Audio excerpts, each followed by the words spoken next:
Everyone. दोस्तों, एक comment में प्रश्न पूछा गया है कि what make a great lawyer या how to become a great lawyer. इसके साथ एक ग्रेट लॉयर या एडवोकेट में क्या क्वालिटी होना चाहिए, ऐसी उसमें कौन सी क्वालिटी होना चाहिए जिससे वो एक अच्छा वकील बने, अच्छा एडवोकेट बने।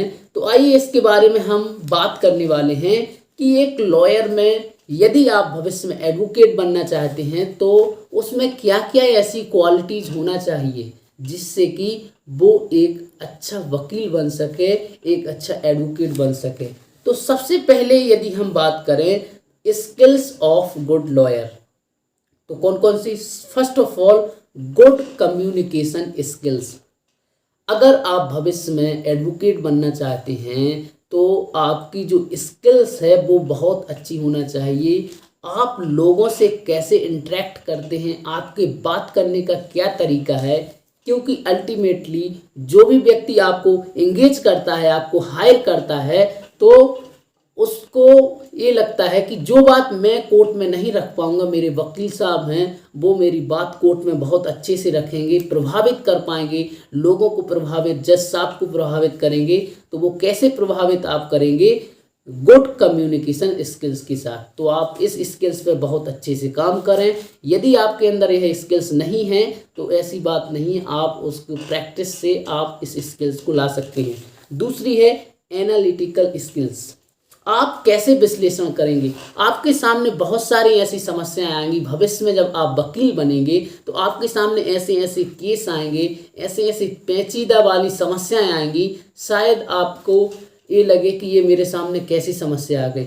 ऐसी बहुत बड़ी बड़ी समस्याएं आती हैं, तो आपको एक विश्लेषण करना पड़ता है, आपको एनालिटिकल करना पड़ता है कि आखिरकार इस समस्या का समाधान क्या हो सकता है। आपको बहुत सारे उससे संबंधित जजमेंट निकालने पड़ते हैं। तो आपकी जो एनालिटिकल स्किल्स है वो बहुत ही अच्छी होना चाहिए।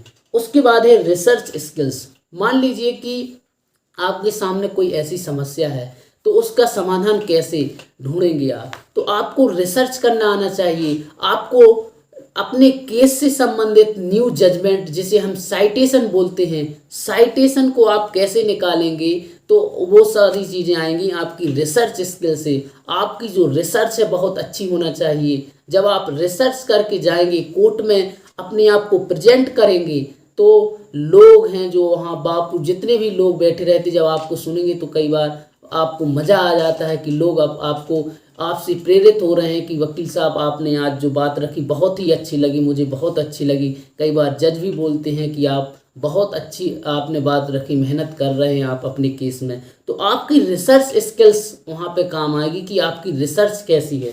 उसके बाद क्रिएटिविटी। आप हमेशा क्रिएटिव रहिए। आप अपने आसपास के माहौल को देखिए, ठीक है, कि हमारे आसपास क्या चल रहा है, हमारे देश में कौन कौन से नए कानून बन रहे हैं, उनमें आपके अपने विचार रख होने चाहिए कि इस कानून में ये समस्या है, आप और ये और नए कानून हमारे समाज में आना चाहिए। तो आपको हमेशा क्रिएटिविटी है जो अपने अंदर जगा के रखना है। उसके बाद है लॉजिकल थिंकिंग एबिलिटी। आपकी जो लॉजिकल है, आपको हमेशा लॉजिकली सोचता रहना चाहिए कि इसके पीछे आखिरकार क्या लॉजिक हो सकता है। उसके बाद है पब्लिक स्पीकिंग स्किल्स। ये तो आपको पता ही है कि यदि ये स्किल्स नहीं है तो हम शायद अच्छा वकील नहीं बन पाएंगे। पब्लिक के सामने हमें अच्छी स्पीच, इसलिए हम देखते हैं हमारे कॉलेज में कितने सारे प्रेजेंटेशन होते हैं, कितनी सारी स्पीकिंग होती हैं, इसलिए ये कराई जाती है ताकि आप भविष्य में यदि आपको कहीं खड़ा कर दिया जाए तो आप हेजिटेटेड ना हो, एक आम आदमी की तरह। आपको मान लीजिए किसी आम व्यक्ति को कुछ समझाना है तो आपकी जो पब्लिक स्पीकिंग स्किल्स है वो बहुत ही अच्छी होना चाहिए, तभी आप एक अच्छा एडवोकेट बन सकते हैं।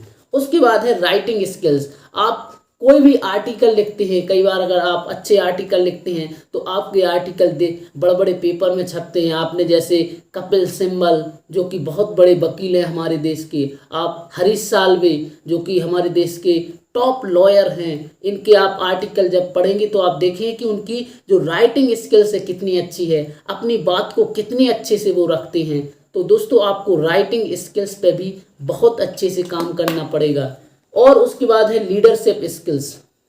आप में ऐसी क्वालिटी होना चाहिए, आप लीडर हैं। आप जब आप एडवोकेट बनते हैं तो एडवोकेट को ऑफिसर ऑफ द कोर्ट कहा जाता है। मीन्स आप ऑफिसर हैं कोर्ट के, आपके बिना कोर्ट नहीं चल सकता, आपके बिना कोर्ट की प्रोसीडिंग नहीं चल सकती।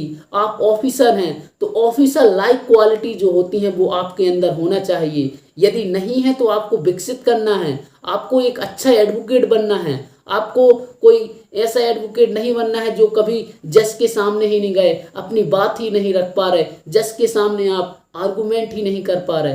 तो आपके लिए बहुत अच्छे से आपके अंदर जो ऑफिसर लाइक क्वालिटी है वो आपके अंदर होना चाहिए। उसके बाद है डिसीजन मेकिंग स्किल्स। डिसीजन लेने की क्षमता आपकी बहुत अच्छी होना चाहिए, तभी आप अच्छा एडवोकेट बन सकते हैं। ये हमारे कम से हमने 8 से 10 कुछ ऐसी स्किल्स निकाली कि जो ये स्किल्स लगभग हर एडवोकेट में होना चाहिए। और तो फिर और भी बहुत सारी ऐसी स्किल्स हैं जो होना चाहिए, लेकिन लगभग 8 से 10 स्किल्स जो मैंने आपको इस वीडियो में बताई हैं, ये स्किल्स तो एक एडवोकेट में होना ही चाहिए। और यदि दोस्त आप में ये स्किल्स नहीं है तो ऐसा नहीं कि आप एडवोकेट नहीं बन सकते, आप इन स्किल्स को विकसित कर सकते हैं, डेवलप कर सकते हैं। अभी जब आप एडमिशन ले लेते हैं लॉ में तो आप इन स्किल्स पे काम करना ज़रूर शुरू कर दें। तो ये मैंने सोचा कि ये जो कमेंट्स में हैं, जो हमारे जो व्यूअर्स हैं लगातार कमेंट्स में क्वेश्चन पूछते रहते हैं दोस्तों, ऐसे ही यदि आपके भी कोई क्वेश्चन है तो आप मुझे कमेंट में ज़रूर लिखें ताकि मैं इन सभी प्रश्नों के उत्तर दे सकूं। और दोस्तों आप यह वीडियो देख रहे हैं, ऐसे ही और भी ऐसे हम इस चैनल पर वीडियो डालते रहते हैं, तो आप इस चैनल को सब्सक्राइब जरूर कर लें और हमारे साथ लगातार कनेक्टेड रहें ताकि हम आपको अच्छे से अच्छा लॉ का जो नॉलेज है प्रोवाइड करा सकें और आप अपनी लॉ के नॉलेज को बढ़ा सकें। So thank you very much everybody watching this video and stay connected. विश्वास के पन्नों पर है रोशनी ज्ञान की, कलम है हौसलों की, स्याही ईमान की।